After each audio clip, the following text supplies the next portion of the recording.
ഇയറിനെ പറ്റി അത്ര ഒരു അവയർനെസ് ഇല്ലാന്ന് തോന്നുന്നുണ്ട്. കാരണം നമ്മളെ ഭയങ്കര വൈറ്റൽ ആയിട്ടുള്ള ഒരു ഓർഗനാണ്. അതിന്റെ മെംബ്രെയിനൊക്കെ എഫക്ട് ചെയ്താൽ നമ്മളെ കേൾവി ശക്തി തന്നെ ബാധിക്കാം. അങ്ങനത്തെ ഒരു ആൾക്കാർക്ക് ഒരു ഇതുണ്ട് അതിനെ പറ്റിയിട്ട്. അതുകൊണ്ടായിരിക്കും അവർ കൂടുതൽ ഇതാക്കുന്നത്. പിന്നെ നമ്മളിപ്പോൾ എത്രത്തോളം ഇതിനെ പ്രൊട്ടക്ട് ചെയ്യണം പറഞ്ഞാലും സേഫ് ആയിട്ടുള്ള ബഡ്സ് ഇടാൻ പാടില്ല അങ്ങനെയൊക്കെ പറഞ്ഞാലും ആൾക്കാർ ബഡ്സ് പിന്നെ ഇങ്ങനത്തെ സാധനങ്ങളൊക്കെ ഇടുന്നുണ്ട്. അവർ എത്ര പറഞ്ഞാലും അവർ യൂസ് ടു ആയ ഒരു ശീലം അങ്ങോട്ടേക്ക് ഫോളോ ചെയ്യാണ്. എന്തുകൊണ്ടായിരിക്കും ഇങ്ങനെ ഇയർ ബഡ്സ് ഒന്നും ഉപയോഗിക്കരുത് അല്ലെങ്കിൽ പിന്നിടരുത് എന്നൊക്കെ പറയുന്നത്? അത് സാധാരണ വെച്ചാൽ നമ്മൾ ഒരു ഡോക്ടർ ഒരു ലൈറ്റിന്റെ സഹായത്തോടെ ചെയ്യുന്നതും നമ്മൾ സെൽഫായിട്ട് ചെയ്യുന്നതും നമ്മൾ എൻറ്റയർലി നല്ല വ്യത്യാസമുണ്ട്. കാരണം എന്ന് വെച്ചാൽ ഒരാൾ ബ്ലൈൻഡ് ആയിട്ട് കുത്തുമ്പോൾ അയാൾക്ക് അത് എത്രത്തോളം ഡെപ്ത് പോകുന്നു എന്നുള്ളൊരു വ്യക്തമായിട്ടുള്ള ഒരു ഐഡിയ കിട്ടില്ല. വേറെ വെച്ച് മറിച്ചൊരു ഡോക്ടർ നോക്കുമ്പോൾ വെച്ചാൽ അവർ കൃത്യം വിഷ്വലൈസ് ചെയ്തിട്ടാണ് നോക്കുക. അപ്പോൾ ഡോക്ടർക്ക് എത്രത്തോളം പോകണം എന്നുള്ളതിനെ പറ്റി ഒരു കൃത്യമായിട്ട് ഐഡിയ ഉണ്ട്. പിന്നെ വെച്ചാൽ എല്ലാവരും കരുതും നമ്മൾ ഈ ട്യൂബ് സ്ട്രെയിറ്റ് ആയിട്ടുള്ള ഒരു ഇതാണ്. അത് ആക്ച്വലി അത് അങ്ങനെയല്ല. കാരണം ചെറിയൊരു ബെൻഡ് ഉണ്ട് ഇതിന്റെ ഉള്ളിൽ. അപ്പോൾ ഒരാൾ ബ്ലൈൻഡ് ആയിട്ട് സെൽഫായിട്ട് ബഡ്സ് ഉപയോഗിക്കുമ്പോൾ മോസ്റ്റ് ഓഫ് ദ ടൈം ആ ഒരു ബെൻഡ് ആയിട്ടുള്ള സ്ഥലത്ത് പോയിട്ടായിരിക്കും ബഡ്സ് ടച്ച് ചെയ്യുക. ആ ടച്ച് ചെയ്യുമ്പോൾ വെച്ചാൽ അവിടെ ഇഞ്ചുറി ചെയ്യാനുള്ള ഹൈ ചാൻസ് കൂടുതലാണ്. പിന്നെ അതേപോലെ തന്നെ നമ്മൾ ഈ ഇയർ കനാലിന്റെ ഉള്ളിലുള്ള സ്കിന്ന് നമ്മൾ ഈ പുറമേയുള്ള സ്കിന്നെ പോലെ അത്ര ഹാർഡായിട്ടുള്ളതല്ല, ഭയങ്കര ലൈറ്റ് ആയിട്ടുള്ള സ്കിന്നാണ്. അപ്പൊ നമ്മൾ ചെറിയ ബഡ്സോ പിന്നൊക്കെ ഉപയോഗിച്ചിട്ട് ഇത് ചെയ്യുമ്പോൾ ചെറിയ ചെറിയ സ്ക്രാച്ചസ് വരും അവിടെ. അപ്പൊ അത് എല്ലാ പ്രാവശ്യവും വലിയ കോംപ്ലിക്കേഷൻ ഒന്നും ആവണമെന്നില്ല. പക്ഷെ ചില സമയത്ത് അത് നല്ല രീതിയിൽ നീര് വന്ന് സിവിയർ ആയിട്ടുള്ള പെയിനും നമുക്ക് തൊടാൻ പറ്റാത്ത അവസ്ഥ വരും. അതുപോലെ തന്നെ അത് കേൾവി കുറവ് അങ്ങനത്തെ രീതിയിലും സംഭവിക്കാം. നമ്മൾ അതിന് ഓട്ടൈറ്റിസ് എക്സ്റ്റേണ എന്നൊക്കെ പറയും. അതേപോലെ തന്നെ ഇത് നേരെ മറിച്ച് ഭയങ്കര ഡെപ്ത് പോയി ഒരാൾ ചെയ്യുകയാണെന്നുണ്ടെങ്കിൽ ചില സമയത്ത് നമ്മളെ മെംബ്രെയിൻ തന്നെ പൊട്ടിയിട്ട് പാട പൊട്ടാനുള്ള സാധ്യതയും ഉണ്ട്. അത് വെച്ച് ചിലപ്പോൾ നല്ല രീതിയിൽ ഹിയറിംഗ് ലോസ് എല്ലാം ഭാവിയിൽ സംഭവിക്കാനുള്ള സാധ്യതയും കൂടുതൽ. അതുകൊണ്ട് നമ്മൾ എപ്പോഴും പറയുന്നത് ചെവിയിൽ ഒരു സാധനം ഇടാൻ പാടില്ല എന്ന ഐഡിയലി. അത്രയും സില്ലി ആയിട്ടുള്ള ഒരു കാര്യമല്ല. അല്ല ഒരിക്കലും അല്ല. ഒരിക്കലും വെച്ചാൽ ഒന്നും റെക്കമെൻഡ് ചെയ്യുന്നില്ല. ബഡ്സ് ആയിക്കോട്ടെ പിന്നെ ആയിക്കോട്ടെ ഈവൻ കോട്ടൺ പോലും ഇടണ്ട എന്നുള്ളതാണ് ഇത്. അത് ചില ആൾക്കാർ അത് യൂസ് ടു ആയതുകൊണ്ട് അവരിങ്ങനെ അത് പിന്നെ യൂസ് ചെയ്തുകൊണ്ടിരിക്കുന്നത്. ഒരിക്കലും ഒരു ENT ഇത് നമ്മളിത് ഒരിക്കലും ഒന്നും റെക്കമെൻഡ് ചെയ്യുന്നില്ല. ഒന്നും സെൽഫായിട്ടുള്ള ക്ലീനിങ് ഒരു കാരണവശാലും വേണ്ടെന്നാണ് ബെസ്റ്റ്. അതാണ് ഓൾവേസ് സേഫ്. എന്തുകൊണ്ടായിരിക്കണം ഒരാള് ഒരു ജനറൽ ഡോക്ടറിനെ കാണുന്നതിന് പകരം ഒരു ENT സ്പെഷ്യലിസ്റ്റിനെ തന്നെ കാണേണ്ടത്? നമ്മൾ ജനറൽ ആയിട്ടുള്ള എല്ലാ കാരണങ്ങളും ജനറൽ ഇത് ഇഷ്യൂ ആവണമെന്നില്ല. സ്പെസിഫിക് ആയിട്ട് ഇപ്പോൾ ഇയർ പെയിൻ, ത്രോട്ട് പെയിൻ അങ്ങനത്തെ കാര്യങ്ങളൊക്കെ സാധാരണ ഒരു അപ്പർ റെസ്പിറേറ്ററി ട്രാക്ക് ഇൻഫെക്ഷൻ ഉണ്ടെങ്കിലും സാധാരണ നമുക്ക് ഉണ്ടാവാം. അതുപോലെ തന്നെ അതിന്റെ കോംപ്ലിക്കേഷൻ ആയിട്ടുള്ള ടോൺസിലൈറ്റിസ് പോലെ ഇഷ്യൂസ് ആണെങ്കിലും ഇതേ സിംറ്റംസ് ഉണ്ടാവും. പക്ഷെ അതൊരു ടോൺസിലൈറ്റിസ് പോലെ കണ്ടീഷനിൽ ചിലപ്പോൾ നമുക്ക് സർജറി പോലും വേണ്ടി വരും. അത്തരം സിറ്റുവേഷനിൽ ഒരു സ്പെസിഫിക് ആയിട്ടുള്ള ഒരു ENT ഡോക്ടറെ കണ്ടാൽ കുറച്ചും കൂടി ബെറ്റർ ആയിട്ടുള്ള രീതിയിൽ അത് മാനേജ്മെന്റ് ചെയ്യാൻ പറ്റും. സാധാരണ ഇപ്പോൾ ഒരു ആന്റിബയോട്ടിക്സ് അങ്ങനത്തെയൊക്കെയാണ് കൺട്രോൾ ആവുന്ന അസുഖമാണെന്നുണ്ടെങ്കിൽ ഒരു ജനറൽ ഡോക്ടർ ആണെങ്കിലും നമുക്കത് റിക്കവർ ചെയ്യാൻ പറ്റും. പക്ഷേ ഇൻ കേസ് ഫർദർ ആയിട്ടുള്ള എന്തെങ്കിലും വേണമെന്നുണ്ടെങ്കിൽ ചിലപ്പോൾ അത് better to go for ENT doctor. ഏറ്റവും കൂടുതൽ കോമൺ ആയിട്ട് പ്രാക്ടീസിൽ കണ്ടിട്ടുള്ള പ്രോബ്ലംസ്, ENT പ്രോബ്ലംസ് എന്തൊക്കെയായിരിക്കും? നമ്മളിപ്പോൾ അത് ഏജ് വൈസ് നോക്കുകയാണെങ്കിൽ ഇപ്പം കൂടുതൽ പീഡിയാട്രിക് ഏജ് ഗ്രൂപ്പിലാണെന്നുണ്ടെങ്കിൽ നമുക്ക് OP ഏറ്റവും കൂടുതൽ റിസീവ് ചെയ്യുന്ന കേസ് വെച്ചാൽ ഇയർ പെയിൻ കേസസ് ഉണ്ടാവുക സാധാരണ. അത് വെച്ചാൽ കുട്ടികൾക്ക് ഇപ്പോൾ ഒരു അപ്പർ റെസ്പിറേറ്ററി ട്രാക്ക് ഇൻഫെക്ഷൻ, അതായത് ഇപ്പോൾ നോസിലോ ത്രോട്ടിലോ എന്തെങ്കിലും ഇൻഫെക്ഷൻ ഉണ്ടെങ്കിൽ നമ്മൾ യൂസ്റ്റേഷ്യൻ ട്യൂബ് എന്ന് പറയുന്ന ഒരു ട്യൂബ് ഉണ്ട് നമുക്ക് നമ്മുടെ ചെവിനെ മൂക്കിന്റെ ഇതിനെ കണക്ട് ചെയ്യുന്നത്. അതാണ് നമ്മുടെ ഈ ഇതിൽ പ്രഷർ മെയിൻറ്റെയിൻ ചെയ്യുന്നത്. നമ്മൾ യൂഷ്വലി ഫ്ലൈറ്റിലെല്ലാം പോകുമ്പോൾ നമുക്ക് ചെവി ബ്ലോക്ക് ആവുന്നില്ല, ചെവി അടയുന്നുണ്ട്. അത് പ്രഷർ ഡിഫറൻസ് വരുമ്പോൾ അപ്പോൾ ഈ കുട്ടികൾക്ക് ഇങ്ങനത്തെ ഇഷ്യൂസിൽ ഈ ട്യൂബ് ബ്ലോക്ക് ആവും. അത് കാരണത്താൽ നമ്മളെ ചെവിന്റെ ഉള്ളിൽ ഒരു ഫ്ലൂയിഡ് നിറഞ്ഞ പോലത്തെ ഒരു ഫീലിംഗ് വരും. അതിന്റെ ഭാഗമായിട്ടാണ് കുട്ടികൾക്ക് ഈ ഒരു ഇയർ പെയിൻ ഉണ്ടാവുന്നത്. അപ്പോൾ നമ്മളിപ്പോൾ അത് ട്രീറ്റ് ചെയ്തില്ല, അത് ഇഗ്നോർ ചെയ്ത് പോയാൽ നെക്സ്റ്റ് സ്റ്റേജ് വെച്ചാൽ നമ്മളെ ചെവിന്റെ മെംബ്രെയിൻ പൊട്ടി ഒലിക്കും. അതാണ് കുട്ടികളുടെ സാധാരണ ചെവി ഒലിപ്പ് ഇതെല്ലാം കാണുന്നത്. മെയിൻലി നോസോ ത്രോട്ടോ അങ്ങനത്തെ എന്തെങ്കിലും ഇൻഫെക്ഷന്റെ ഫർദർ ആയിട്ട് വരുന്ന കാര്യമായിട്ടാണ് ഇത്. നേരെ മറിച്ച് നമ്മളിപ്പോൾ ഒരു കുറച്ചുകൂടി ഏജ് ഗ്രൂപ്പ് കൂടുതലുള്ള ആൾക്കാർ എടുക്കുകയാണെങ്കിൽ ചിലപ്പോൾ മെയിൻ ആയിട്ട് വരുന്ന കേസ് വെച്ച് ഇയർ ബ്ലോക്കുകളാണ് സാധാരണ വരാം. അതിപ്പോൾ അതേപോലെ തന്നെ നമുക്കിപ്പോൾ ഒരു ത്രോട്ട് പെയിനോ കോൾഡോ സൈനസൈറ്റിസ് അങ്ങനത്തെ ഉണ്ടെങ്കിലും നമുക്ക് ഇയർ ബ്ലോക്ക് ആവാം. അവിടെയും ഇതേ പ്രിൻസിപ്പിൾ ആണ് ഈ ട്യൂബ് ബ്ലോക്ക് ആവുന്നത്. പിന്നെ വെച്ചാൽ കൂടുതൽ കാണുന്ന വെച്ചാൽ നമുക്ക് വാക്സ് കായം എന്ന് പറയില്ല, നമ്മൾ ഇയർ വാക്സ് അടിഞ്ഞിട്ട് ഇതായിട്ടും ഇങ്ങനെ വരാം. നേരെ മറിച്ച് നമ്മളിപ്പോൾ ഒരു ഓൾഡ് ഏജ് ഗ്രൂപ്പ് എടുക്കുകയാണെങ്കിൽ ഇപ്പോൾ ഒരു 60-50 ഒക്കെ ഉണ്ടെങ്കിലൊക്കെ നമ്മൾ ഈ OPയിൽ കൂടുതലായി വരുന്ന കേസ് വെച്ചാൽ ഹിയറിംഗ് ലോസ്, കേൾവി കുറവ് എന്നുള്ളത്. അതിപ്പം നമുക്കിപ്പം 2 രീതിയിലാവാം ഹിയറിംഗ് ലോസ്. ഒന്ന് ഇപ്പം ഈ കണ്ടക്റ്റീവ് ഹിയറിംഗ് ലോസ് എന്ന് പറയും, അതായത് അങ്ങോട്ടേക്ക് ശബ്ദം എത്താതിരിക്കുന്നതിന്റെ കാരണം. അത് മെയിൻ ആയിട്ട് വരുന്ന വെച്ചാൽ ഈ വാക്സ് നമ്മളെ ചെവിയിൽ ദ്വാരാവുക, മെമ്പറിയിൽ അങ്ങനത്തെയൊക്കെയാണ്. കൂടുതലും അത്ര ഏജ് ഗ്രൂപ്പിൽ കണ്ടുവരുന്ന വെച്ചാൽ നമ്മളെ നെർവിനുള്ള ഡാമേജ് ആണ്, നമ്മൾ സെൻസറി ന്യൂറൽ ഹിയറിംഗ് ലോസ് എന്ന് വരും. അത് നമ്മുടെ യൂഷ്വലി നമ്മുടെ പ്രായത്തിന്റെ ഭാഗമായിട്ട് നമുക്കിപ്പോൾ വയസ്സാകുമ്പോൾ കാഴ്ച കുറയുന്ന പോലെ തേയ്മാനത്തിന്റെ അസുഖം വരുന്ന പോലെ തന്നെ കേൾവിയും കുറയും. കേൾവിന്റെ ഞരവിന്റെ വീക്ക്നെസ് കൊണ്ട് അങ്ങനെയും വരാം. ഈ ഒരു ഏജ് വൈസ് നോക്കുകയാണെന്നുണ്ടെങ്കിൽ ഇങ്ങനത്തെ കേസുകളാണ് നമ്മൾ കൂടുതൽ OPD വരുന്നത്. എന്തുകൊണ്ടായിരിക്കും ആൾക്കാർ ഈ ENT പ്രോബ്ലംസ് ഭയങ്കര സീരിയസ് ആവുന്നവരെ ഇഗ്നോർ ചെയ്യുന്നത്? എനിക്ക് തോന്നുന്നു അവർക്ക് അതിനെപ്പറ്റി സാധാരണ ഒരു ചില കാര്യങ്ങൾ ഇപ്പൊ ചെറിയ ഇയർ പെയിൻ, ഒരു ചെവേന വന്നാലൊന്നും അങ്ങനെ ഡോക്ടറിന്റെ അടുത്ത് വരില്ല. അവരുടെ ധാരണ വെച്ചാൽ അത് ചെറിയ മൈൽഡ് ആയിട്ടുള്ള എന്തെങ്കിലുമൊക്കെ ആവാം എന്നുള്ള രീതിയിലാണ് കൂടുതൽ ആൾക്കാരും അത് ഇഗ്നോർ ചെയ്യുന്നത്. പിന്നെ എന്തുകൊണ്ടായിരിക്കും, അല്ലെങ്കിൽ ഒരു കോമൺ കോസ് എന്താണ് നമുക്ക് കേൾവിക്കുറവ് ഉണ്ടാവുന്നതിന്റെ? മാത്രമല്ല, നമുക്കൊരു കേൾവിക്കുറവ് ഉണ്ടായാൽ അത് നമുക്ക് റിവേഴ്സ് ചെയ്യാൻ വേണ്ടി പറ്റുമോ? അതിപ്പോ നമുക്ക് പല രീതിയിലുണ്ട്. ഇപ്പൊ കേൾവിക്കുറവ് 3 കേൾവിക്കുറവ് നമുക്ക് പറയാം. ഇപ്പൊ കണ്ടക്റ്റീവ് ഹിയറിംഗ് ലോസ് എന്ന് പറയാം, പിന്നെ സെൻസറി ന്യൂറൽ ഹിയറിംഗ് ലോസ്, പിന്നെ ഇത് മിക്സ്ഡ്, രണ്ടും മിക്സ്ഡ് ആയിട്ടും വരാം. ഈ കണ്ടക്റ്റീവ് ഹിയറിംഗ് ലോസ് എന്ന് വെച്ചാൽ ഇപ്പൊ ഞാൻ പറയുന്നത് നിങ്ങൾ എങ്ങനെ കേൾക്കുന്ന വെച്ചാൽ ഈ ശബ്ദം അങ്ങോട്ട് ഒരു എനർജി ഫോമിൽ വന്നിട്ട് നിങ്ങളെ മെംബ്രെയിനിൽ സ്ട്രൈക്ക് ചെയ്യണം ആ ശബ്ദം. അപ്പൊ നമ്മൾ എന്താ വെച്ചാൽ നമ്മളെ മെംബ്രെയിൻ വൈബ്രേറ്റ് ചെയ്യും. ഈ മെംബ്രെയിന്റെ തൊട്ട് ബാക്കിലായിട്ട് 3 ചെറിയ ബോൺസ് ഉണ്ട്. നമ്മൾ മാലിയസ് ഇൻകസ് സ്റ്റേപ്പിസ് എന്ന് പറയും. ഈ ബോൺസ് അതിന്റെ കൂട്ടത്തിൽ വൈബ്രേറ്റ് ചെയ്യും. അപ്പൊ നമ്മൾ ആ നെർവ് അത് സെൻസ് ചെയ്തിട്ട് നേരെ ബ്രെയിനിൽ കൊണ്ടുപോയിട്ടാണ് നമ്മൾ കേൾക്കുന്നത്. അതാണ് നമ്മൾ ഫസ്റ്റ് ഇത്. അപ്പൊ ഈ കണ്ടക്റ്റീവ് ഡെഫ്നെസ്, അപ്പൊ ഞാൻ പറയുന്ന ശബ്ദം നിങ്ങളുടെ അടുക്കലേക്ക് എത്താതിരിക്കാനുള്ള റീസൺസ്, അതായത് ഒന്ന്, നിങ്ങളെ ചെവിയിൽ വാക്സ് നിറഞ്ഞിട്ടുണ്ടെന്ന് വെച്ചോ, എന്തായാലും ഒരു ശബ്ദം അങ്ങോട്ടേക്ക് എത്തുന്നില്ലല്ലോ, ഫസ്റ്റ് റീസൺ. ഇപ്പൊ ഞാൻ നേരത്തെ പറഞ്ഞ കണക്ക് ഇൻഫെക്ഷൻ, നീരൊക്കെ ആയിട്ട് ശബ്ദം അങ്ങോട്ടേക്ക് എത്താനുള്ള വഴിയിൽ തടസ്സം വരുന്നത് ഫസ്റ്റ് റീസൺ. അതാണ് ഏറ്റവും കോമൺ ആയിട്ട് നമ്മൾ കാണുന്നത്, വാക്സ്. ഇതൊക്കെ അത്തരം കേസുകളിൽ നമ്മൾ അത് റിമൂവ് ചെയ്താൽ അന്നേരം തന്നെ പേഷ്യന്റിന് അതേപോലെ ഇമ്പ്രൂവ് ചെയ്യാൻ പറ്റും. പിന്നെ നെക്സ്റ്റ് റീസൺ എന്ന് വെച്ചാൽ വാക്സ് ഒന്നുമില്ല, കനാൽ ഓക്കെയാണ്, സ്ട്രേറ്റ് ആയിട്ട് പോയി നമ്മൾ അടുത്ത മെംബ്രെയിൻ, നിങ്ങളെ മെംബ്രെയിനിൽ ഇപ്പൊ എന്തെങ്കിലും ഡാമേജ് സംഭവിച്ചു വെച്ചു, ഇപ്പൊ ബഡ്സ് എടുത്തിട്ട് എങ്ങാനും ചെറിയ പെർഫറേഷൻ എന്ന് പറഞ്ഞാൽ ദ്വാരം, അപ്പൊ അങ്ങനെ എന്തെങ്കിലും സംഭവിച്ചാൽ വെച്ചാൽ നിങ്ങളുടെ മെംബ്രെയിനിൽ അത്രയും ഭാഗത്ത് ആ ഒരു സർഫസ് ഏരിയ ഇല്ല. അപ്പൊ വെച്ചാൽ അത്രയും ഏരിയയിൽ സ്ട്രൈക്ക് ചെയ്യുന്ന ശബ്ദത്തിന്റെ ഇത് വരും. അപ്പൊ അതുമൂലം ഉണ്ടാകുന്ന കേൾവിക്കുറവ്. അടുത്ത് വെച്ചാൽ നമുക്ക് ഈ ഞാൻ പറഞ്ഞ 3 ബോൺസിന് എന്തെങ്കിലും ഒരു ഡാമേജ്, അതായത് നോർമലായിട്ട് സ്മൂത്ത് ആയിട്ട് ഫംഗ്ഷൻ ചെയ്യാണ്ട് അതിൽ ഏതെങ്കിലും ഒന്ന് ഫിക്സ് ആയി പോയാലൊക്കെ അതിന്റെ വൈബ്രേഷൻ മാറും. പിന്നെ അടുത്തത് വെച്ചാലാണ് ഈ കൊണ്ടുപോകുന്ന നമ്മൾ നെർവില്ല, സെൻസ് ചെയ്ത് കൊണ്ടുപോകുന്ന നെർവ്, അതിന് വീക്ക്നെസ് വരുന്നത്. അതാ നമ്മൾ പറഞ്ഞ സെൻസോറിന് പ്രായമാകുമ്പോൾ ഒബ്വിയസ് ആയിട്ട് അതിന്റെ ശക്തി കുറയും. അതുകൊണ്ടുള്ള കേൾവിക്കുറവാണ് ഈ ഒരു ഇത് പറഞ്ഞ conductive sensory neural hearing loss എന്ന് പറഞ്ഞത്. ഇതൊക്കെയാണ് മെയിൻ ആയിട്ടുള്ള റീസൺ. പിന്നെ നമ്മളിപ്പം ഏതെങ്കിലും ഉത്സവ പറമ്പിലോ അങ്ങനത്തെ സ്പീക്കറിന്റെ അടുത്തൊക്കെ പോയിട്ട് നമുക്ക് പെട്ടെന്ന് ഉണ്ടാകുന്നല്ലേ സഡൻ ആയിട്ടുള്ള ഇത് ഉണ്ടാവും, ഹൈ നോയ്സ് എക്സ്പോഷർ ഉണ്ടാവും. അത്തരം സാധനങ്ങളൊക്കെ നമുക്ക് പെട്ടെന്നുള്ള സ്റ്റിറോയിഡ് ട്രീറ്റ്മെന്റ് വഴി റിക്കവർ ചെയ്യാൻ പറ്റും. മിക്ക സാധനങ്ങളും നമുക്ക് റിക്കവർ ചെയ്യാം. സെൻസറി എന്ന് പറയുന്നത് റിവേഴ്സിബിൾ അല്ല, അത് റിവേഴ്സിബിൾ വെച്ചാൽ അത് ഏജ് റിലേറ്റഡ് ആയിട്ടുള്ള സാധനങ്ങളാണെങ്കിൽ നമുക്കത് റിവേഴ്സിബിൾ അല്ല. കാരണം വെച്ചാൽ അത് യൂഷ്വൽ സംഭവിക്കുന്നതാണ്. അത് നമ്മൾ ട്രീറ്റ്മെന്റ് വെച്ചാൽ സാധാരണ യൂഷ്വലി നെർവിനെ ശക്തിപ്പെടുത്താനുള്ള ടാബ്ലറ്റ്സ് ഇതൊക്കെ കൊടുക്കാം. പക്ഷെ അത് എത്രത്തോളം ബെനിഫിറ്റ് കിട്ടുമെന്ന് നിങ്ങൾക്ക് ഉറപ്പ് വരാൻ പറ്റില്ല. ഇപ്പൊ നിങ്ങൾ ഇത് കഴിച്ചാൽ നിങ്ങൾക്ക് എന്തായാലും മാറ്റം വരും എന്നുള്ളത് ഇതാ പറ്റില്ല. പിന്നെ പേഷ്യന്റിന് ഇപ്പൊ അഡ്ജസ്റ്റ് ചെയ്ത് മുന്നോട്ട് പോകാൻ, കാരണം വലിയൊരു കേൾവി ഡിഫറൻസ് ഒന്നും ഇല്ല, നമ്മളെ നോർമൽ കോൺവെർസേഷൻ ഒക്കെ നടക്കുന്നുണ്ട്, വളരെ ലൈറ്റ് ആയിട്ടുള്ള ശബ്ദം മാത്രമേ കേൾക്കുന്നില്ല, അങ്ങനെയൊക്കെയാണെന്നുണ്ടെങ്കിൽ അവർക്ക് അങ്ങനെ തന്നെ അഡ്ജസ്റ്റ് ചെയ്ത് പോവാം. പക്ഷെ നോർമൽ കോൺവെർസേഷനും കേൾക്കുന്നില്ല, അവരുടെ ഡേ ടു ഡേ ലൈഫിനെ ഭയങ്കരമായി ബാധിക്കുന്നുണ്ട് എങ്കിൽ നമ്മളെ ഓപ്ഷൻ എന്ന് വെച്ചാൽ നമ്മൾ ഹിയറിംഗ് എയ്ഡ് പ്രിഫർ ചെയ്യാന്നുള്ളത്. കാരണം വെച്ചാൽ അത് നമുക്കൊരു സർജിക്കൽ വഴിയോ മറ്റു വഴിയോ ഒന്നും അതിന്റെ ട്രീറ്റ്മെന്റ് നമുക്കില്ല, പോസിബിൾ അല്ല. അപ്പൊ ഹിയറിംഗ് എയ്ഡ് യൂസ് ചെയ്യുക, ബെറ്റർ ആയിട്ടുള്ള ഇതിൽ മുന്നോട്ട് പോകാനാണ് ഒരു വഴി. നമ്മൾ യൂസ് ചെയ്യുന്ന, ഇപ്പം എല്ലാവരും യൂസ് ചെയ്യുന്ന സാധനങ്ങളാണ് ഇയർബഡ്സും അതുപോലെ തന്നെ ഹെഡ്ഫോൺസും ഒക്കെ. അതൊക്കെ ശരിക്കും നമ്മളെ കേൾവിനെയോ അല്ലെങ്കിൽ നമ്മളെ ചെവിനെയോ ഒക്കെ ബാധിക്കുന്ന കാര്യമാണോ? അല്ലെങ്കിൽ എന്താണ് നമ്മൾ യൂസ് ചെയ്യേണ്ട ഒരു സേഫ് ലിമിറ്റ്? അത് നമ്മളിപ്പോ ഇയർബഡ്സിന്റെ കാര്യം നമ്മളിപ്പോ പറഞ്ഞു, ഒരു കാരണവശാലും അത് ഉപയോഗിക്കാറുള്ളത്. അതേപോലെ തന്നെ ഹെഡ്സെറ്റ് ഉപയോഗിക്കുന്നതുകൊണ്ട് വലിയൊരു ഇഷ്യൂ ഇല്ല. പക്ഷെ അതിന്റെ നമുക്ക് ഉണ്ടാവാനുള്ള ബുദ്ധിമുട്ട് വെച്ചാൽ റിപ്പീറ്റഡ് ആയിട്ട് ഹൈ വോളിയത്തിലാണ് ഇത് കേൾക്കുന്നത് എങ്കിൽ മെല്ലെ മെല്ലെ മെല്ലെ നമുക്ക് ചിലപ്പോൾ ഈ ഹിയറിംഗിന്റെ ഇത് കണ്ടിന്യൂസ് നോയ്സ് എക്സ്പോഷർ വരികയല്ലേ, അപ്പൊ അതിന്റെ ഭാഗമായിട്ടുള്ള കേൾവിക്കുറവ് ഉണ്ടാവാം. അപ്പൊ നമ്മളെപ്പോഴും പറയുന്ന വെച്ചാൽ ഇത് ഉപയോഗിക്കുന്നതുകൊണ്ട് തെറ്റൊന്നുമില്ല.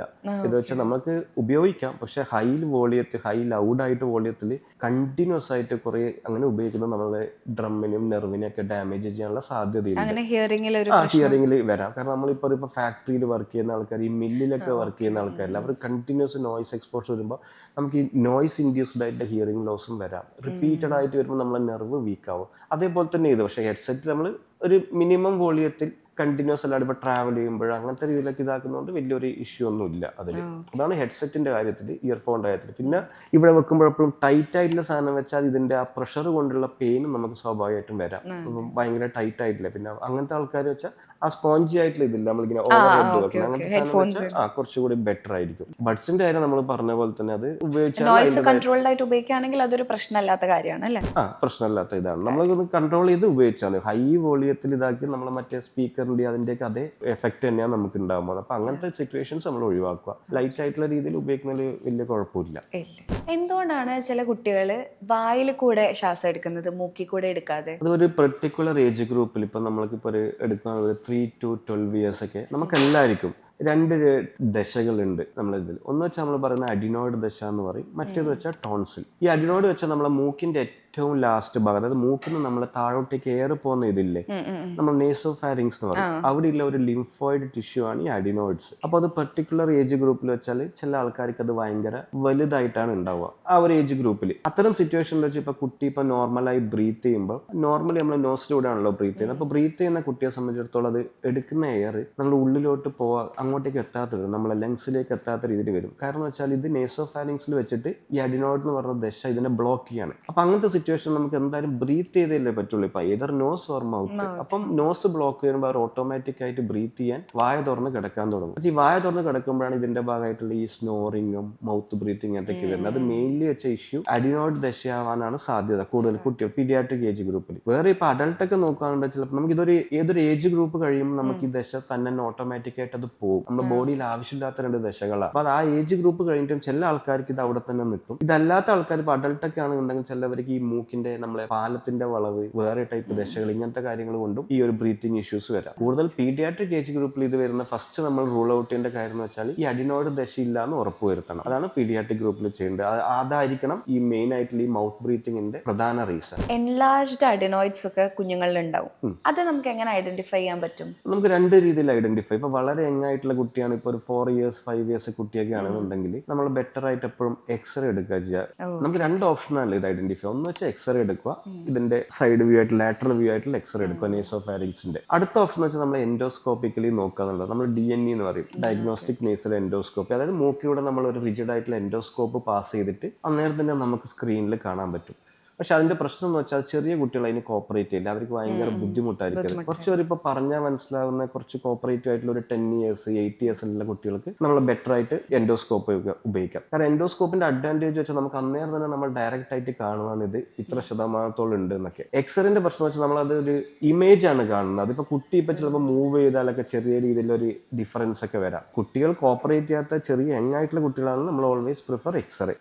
മറ്റേ വലിയ ആയിട്ടുള്ള കുട്ടികളാണ് നമ്മളുണ്ടെങ്കിൽ നമ്മൾ എൻഡോസ്കോപ്പി ചെയ്തിട്ട് നമുക്ക് കൺഫേം ചെയ്യാം ഇതിലുണ്ട്. ഇത് പേരൻസിന് എങ്ങനെ ഐഡന്റിഫൈ ചെയ്യാൻ പറ്റും? അതായത് കുട്ടിക്ക് ഇങ്ങനെ ഒരു പ്രശ്നം ഉണ്ട് എന്ന് പേരൻസിന് എങ്ങനെ ഐഡന്റിഫൈ ചെയ്യാൻ പറ്റും? പേരൻസിന് ഇപ്പൊ എന്തായാലും ഇൻവെസ്റ്റിഗേഷൻ രീതിയിൽ പറ്റില്ല, കാരണം ഇപ്പൊ ഡോക്ടറുടെ എത്തിയല്ലേ പറ്റില്ല. അപ്പൊ പേരൻസിന് ഏറ്റവും ബെസ്റ്റ് ആയിട്ട് ഐഡന്റിഫൈ വെച്ചാൽ കുട്ടിയെ ഒബ്സർവ് ചെയ്യാന്നുള്ളതാണ്. കാരണം കുട്ടി ഇതിനൊരു കുറെ സിംറ്റംസ് ഉണ്ട്. ഇത് ഇപ്പൊ നിങ്ങൾ പറഞ്ഞ കണക്ക് തന്നെ ഏറ്റവും കോമൺ ആയിട്ട് വരുന്ന സിംറ്റംസ് വെച്ചാൽ ഈ മൗത്ത് ബ്രീത്തിങ് പറഞ്ഞു, മൂക്കിലൂടെ ശ്വാസം എടുക്കാൻ പറ്റുന്നില്ല, ഇതാവുന്നു. അതിന്റെ ഭാഗമായിട്ട് തന്നെ കുട്ടിക്ക് നല്ല സ്നോറിങ് ഉണ്ടാവും, ഈ കൂർക്കം വലി ഇങ്ങനെ വന്നുകൊണ്ടിരിക്കും. ചെറിയ കുട്ടികളിൽ കാരണം ഈ എയർ പോകാനുള്ള സ്പേസ് കോംപ്രമൈസ് ചെയ്യില്ലായിരുന്നു. കാരണം വലിയ ദശ വന്നിട്ട് ഇതാക്കുമ്പോൾ അതിൻ്റെതായിട്ടുള്ള ബുദ്ധിമുട്ടുണ്ടാവും. പിന്നെ വെച്ചാൽ ഈ അഡിനോയിഡ്സ് ഇതുള്ള കുട്ടികൾക്ക് റിപ്പീറ്റഡ് ആയിട്ട് ഈ അപ്പർ റെസ്പിറേറ്ററി ട്രാക്ട് ഇൻഫെക്ഷൻ വരും. അതായത് കഫക്കെട്ട്, മൂക്കൊലിപ്പ്, ഇങ്ങനത്തെ രീതിയിൽ കംപ്ലൈന്റ് വന്നുകൊണ്ടിരിക്കും. അതായത് പേഷ്യന്റ് ഇങ്ങനെ റിപ്പീറ്റഡ് ആയിട്ട് ഇപ്പോൾ സ്കൂളിൽ പോകുന്നു 2-3 ദിവസം, 1ാമത്തെ ദിവസം മുതൽ ജലദോഷം ഇതെല്ലാം വരുന്നത്. അപ്പൊ സാധാരണ എന്ത് പേരൻസ് എന്ത് ചെയ്യും, ഡോക്ടറെ കൊണ്ടുപോകും, ട്രീറ്റ്മെന്റ് ബിക്കോസ് ആന്റിബയോട്ടിക് കഴിക്കുമ്പോൾ അത് ഇമ്പ്രൂവ് ആവും. അപ്പൊ ഇവർ മാറി എന്ന് വിചാരിക്കും. പക്ഷെ അതേപോലെ അടുത്ത നെക്സ്റ്റ് വീക്ക് വരുമ്പോഴും ഇത് ഇതേപോലെ വരും. അപ്പൊ നമ്മൾ വെച്ചാൽ അവിടെ മനസ്സിലാക്കേണ്ടത് വെച്ചാൽ ഈ കുട്ടിക്ക് റിപ്പീറ്റഡ് ആയിട്ട് ഇൻഫെക്ഷൻ വരുന്നത് ഈ അഡിനോയിഡ്സ് ഇല്ലോണ്ടാണ്. നമ്മൾ അതിനെ ട്രീറ്റ് ചെയ്യാതെ മറ്റേ ഇൻഫെക്ഷൻ മാത്രമേ ട്രീറ്റ് ചെയ്യുന്നുള്ളൂ. അപ്പൊ ഇത് വന്നും പോയിക്കൊണ്ടും നിൽക്കും. പിന്നെ വെച്ചാൽ ഇതേ കുട്ടികൾക്ക് തന്നെ ഇവർ രാത്രി ഉറങ്ങുമ്പോൾ വെച്ചാൽ ഒരു പൊസിഷനിൽ, ഇപ്പൊ ചെറിയ കുട്ടികളൊക്കെ കണ്ട് ഒരു പൊസിഷനിൽ കിടത്തിയാൽ ഇവർ ആ ഒരു പൊസിഷനിൽ കിടക്കില്ല, ഇവർ മൊത്തം തിരിഞ്ഞുകൊണ്ടേയിരിക്കും, ഒരു പൊസിഷനിൽ കിടക്കാതിരിക്കും. കാരണം വെച്ചാൽ ഇവർക്ക് ആ ഒരു പൊസിഷനിൽ കിടക്കുമ്പോൾ ചിലപ്പോൾ ബ്രീത്ത് ചെയ്യാനുള്ള ഇഷ്യൂസ് കാരണമായിരിക്കും ഇവർ മൊത്തത്തിൽ കട്ടിൽ നിന്ന് തിരിഞ്ഞ് കിടന്നുകൊണ്ടിരിക്കും. അത് ഇതായിട്ടില്ല. പിന്നെ ഭയങ്കര സിവിയർ ആയിട്ടുള്ള അഡിനോയിഡ്സ് എല്ലാം വന്നു വെച്ചാൽ നമ്മൾ റിപ്പീറ്റഡ് ആയിട്ട് നമ്മൾ മൗത്തിലൂടെ ബ്രീത്ത് ചെയ്യുമ്പോൾ മെല്ലെ നമ്മളെ ഈ പല്ലും മോണയൊക്കെ പൊന്താൻ തുടങ്ങും പുറത്തേക്ക്. അപ്പൊ നമ്മുടെ ഫേസിന്റെ ഷേപ്പ് തന്നെ മൊത്തത്തിൽ മാറാം, ഒരു ഇലോങ്ങഡ് ആയിട്ടുള്ള ഫേസ് വരും, നമ്മളെ പല്ലുകൾ തമ്മിൽ ഗ്യാപ്പ് കൂടാൻ തുടങ്ങും. അങ്ങനത്തെ രീതിയിലേക്ക് ഇത് വരാം. അപ്പൊ ഏറ്റവും ബെസ്റ്റ് ആയിട്ട് വെച്ചാൽ പാരന്റ്സിന് ഇത് ഐഡന്റിഫൈ ചെയ്യാൻ പറ്റുന്ന ഒരു രീതി വെച്ചാൽ കുട്ടീനെ ഒബ്സർവ് ചെയ്യാന്നുള്ളതാണ്. നല്ല സിവിയർ ആയിട്ടുള്ള ഇത് വരുമ്പോൾ നമ്മൾ നേരത്തെ പറഞ്ഞ ഇയർ ബ്ലോക്കുകൾ വരാം. കുട്ടി കുട്ടി ഇപ്പം സ്കൂളിലൊക്കെ പോകുന്ന കുട്ടിയാണെന്നുണ്ടെങ്കിൽ ചിലപ്പോൾ ടീച്ചർ പറയും വിളിച്ചാലൊന്നും കേൾക്കുന്നില്ല എന്നൊക്കെ പറയും. പക്ഷെ അത് വെച്ച് നമ്മൾ ഈ യൂസ്റ്റേഷൻ ട്യൂബിനെ ബ്ലോക്ക് ചെയ്യുന്ന വലിയ അഡിനോയിഡ്സ് ആണെന്നുണ്ടെങ്കിൽ ചെവിയിൽ നീര് നിറഞ്ഞിട്ട് നമ്മൾ നേരത്തെ പറഞ്ഞ ആ കണ്ടക്റ്റീവ് ആയിട്ടുള്ള ഹിയറിംഗ് പ്രശ്നങ്ങൾ വരും. അത് ചെവിയിൽ പ്രശ്നം കൊണ്ടല്ല, ഈ അഡിനോയിഡ്സ് വന്നിട്ട് നമ്മുടെ ട്യൂബിനെ ബ്ലോക്ക് ചെയ്തിട്ട് അതിൻ്റെ ഉള്ളിൽ നീര് നിറഞ്ഞുകൊണ്ടാണ് ഇത് വരുന്നത്. അപ്പൊ ഇത്തരത്തിലുള്ള കംപ്ലൈന്റ് ഒക്കെ വരുന്നുണ്ട്. ഒരു സ്പെക്ട്രം ആയിട്ടുള്ള ഇത് ഇങ്ങനെ ബുദ്ധിമുട്ടുകളൊക്കെ ഉണ്ട് എന്ന് ടീച്ചർ പറയാണ്ട് നമ്മൾ എന്തായാലും ഒരു ENT ഡോക്ടറൊക്കെ പോയിട്ട് ഫസ്റ്റ് ആ ഒരു പീഡിയാട്രിക് ഏജ് ഗ്രൂപ്പ് ആണെന്നുണ്ടെങ്കിൽ ഈ അഡിനോയിഡ്സ് ഇല്ല എന്നുള്ളത് റൂൾ ഔട്ട് ചെയ്യണം ഫസ്റ്റ്. അതായിരിക്കാം ഒരു 90% കേസിലും അതായിരിക്കാം ഇതിന്റെ റീസൺ. അതില്ലാന്ന് ഉറപ്പ് വരുത്തിയിട്ട് മാത്രമേ നമ്മൾ ഫർദർ ആയിട്ടുള്ള ഹിയറിംഗിനെ പറ്റി മറ്റേതൊക്കെ നോക്കേണ്ട ആവശ്യമുള്ളൂ. മെജോറിറ്റി കേസിൽ ഇതാണ് ഉണ്ടാവാറ് സാധാരണ. ഇത് നമ്മൾ ആദ്യം തന്നെ ട്രീറ്റ് ചെയ്യാതെ കുറച്ചധികം വെച്ച് പിന്നെയാണ് ട്രീറ്റ് ചെയ്യുന്നതെങ്കിൽ എന്തെങ്കിലും പ്രശ്നങ്ങൾ ഉണ്ടാവാനുള്ള സാധ്യതയുണ്ടോ? ഉണ്ട്. ഇത് കാരണം വെച്ചാൽ നമ്മൾ 2 രീതിയാണ് ഇതിന്റെ ട്രീറ്റ്മെന്റ് ഓപ്ഷനിൽ. ഇപ്പൊ നമ്മൾ കുട്ടി വന്നു ഇന്ന സിംറ്റംസ് ഒക്കെ ഉണ്ടെന്ന് പറഞ്ഞു, അപ്പൊ ഐഡന്റിഫൈ ചെയ്തു, എക്സ്റേ ഒക്കെ എടുത്തു, ഇത് എൻഡോസ്കോപ്പ് ചെയ്ത് ഇതാക്കി അഡിനോയിഡ്സ് ഉണ്ട്. അപ്പൊ ഇതൊരു എമർജൻസി അല്ല ഒരിക്കലും. ഇപ്പൊ പെട്ടെന്ന് അഡിനോയിഡ്സ് കണ്ട് നമ്മൾ ഓടിച്ചാടി നാളെ തന്നെ ഓപ്പറേഷൻ ചെയ്യണം അങ്ങനെയൊന്നുമില്ല. അപ്പൊ നമുക്കിത് വെയിറ്റ് ചെയ്ത് ട്രീറ്റ് ചെയ്യാം. 2 രീതിയിലുള്ള ഇതിന്റെ ട്രീറ്റ്മെന്റ്. ഒന്ന് വെച്ചാൽ നമ്മൾ മെഡിക്കൽ മാനേജ്മെന്റ്, അതായത് മെഡിക്കൽ ആയിട്ട് നമ്മൾ നേസൽ സ്പ്രേസ് ഉപയോഗിക്കും. സ്റ്റീറോയിഡ് ആയിട്ടുള്ള നേസൽ സ്പ്രേ. ആ സ്പ്രേ അടിക്കുന്ന വെച്ചാൽ കുട്ടികൾക്ക് നമ്മൾ കറക്റ്റ് ആയിട്ട് കുട്ടികൾക്ക് അടിക്കുന്ന മൊമറ്റസോൺ പോലത്തെ സ്പ്രേകൾ കൊടുക്കും. ഇപ്പൊ ഇത്ര ഒരു 60% അഡിനോയിഡ്സ് ഉണ്ടെന്ന് വെച്ചാൽ കുട്ടിക്ക്, അപ്പൊ നമ്മൾ റെഗുലർ ആയിട്ട് സ്പ്രേ ഉപയോഗിക്കുമ്പോൾ ഈ മെല്ലെ മെല്ലെ അഡിനോയിഡ്സിന് അത് ഷ്രിങ്ക് ചെയ്യാൻ തുടങ്ങും.